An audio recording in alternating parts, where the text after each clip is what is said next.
today is March 31st, and I had a practice, and I sent everybody home.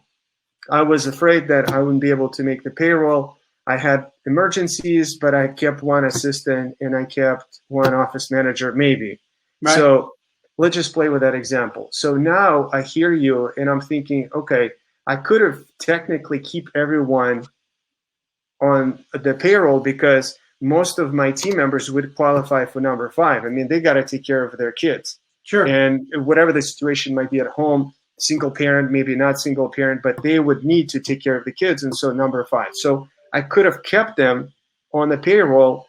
Starting 4/1, they could have gone home and we would pay them 2/3, which we would be able to collect from the government this year. Correct. Hopefully I have reserves to do that, right? In order to pay for it. And so if that's the case, what are my options now? Like today's 31st. Should I call them back and get them all back on the payroll, or like how do I clean this up? Well, that's a great lead in to this whole idea of the new legislation that was signed just last Friday that's commonly referred to as the CARES Act. Because in the CARES Act, there are 3 sort of main provisions that I want to touch on that pertain to all of us and dental practices.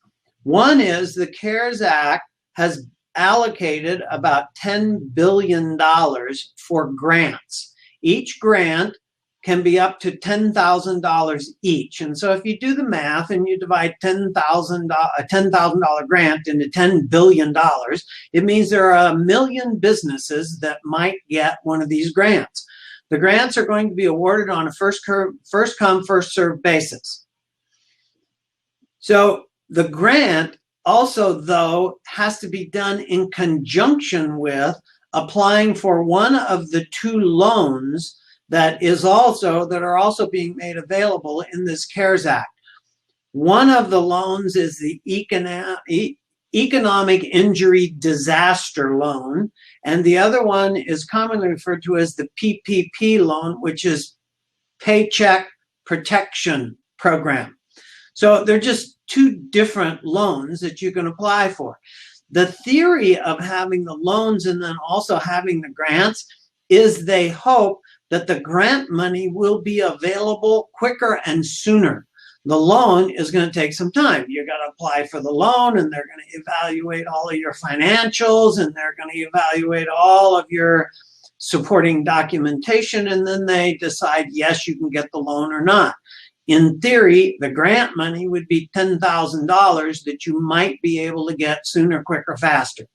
Mm-hmm.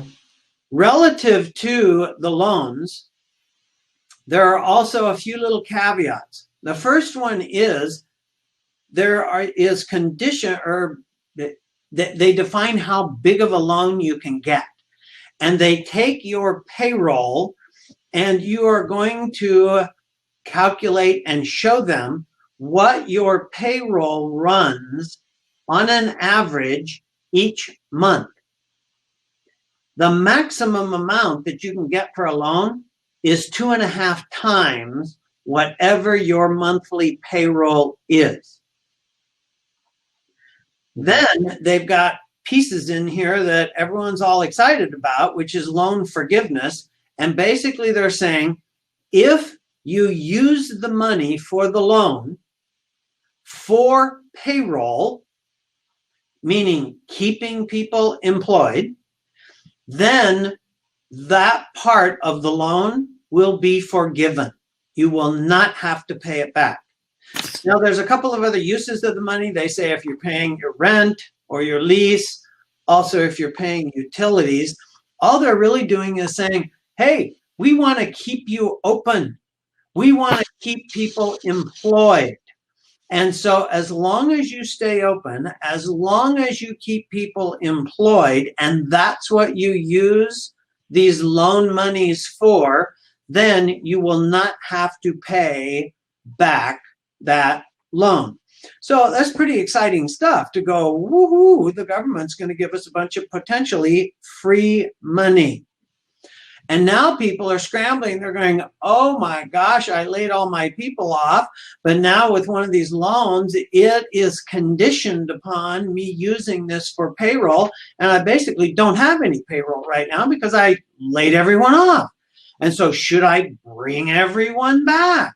Well, there are conditions of the forgiveness that you have to bring back any reduction in workforce, and you have to bring back the same or substantially the same size payroll, but you have up until June 30th to restore all that and still qualify for loan forgiveness.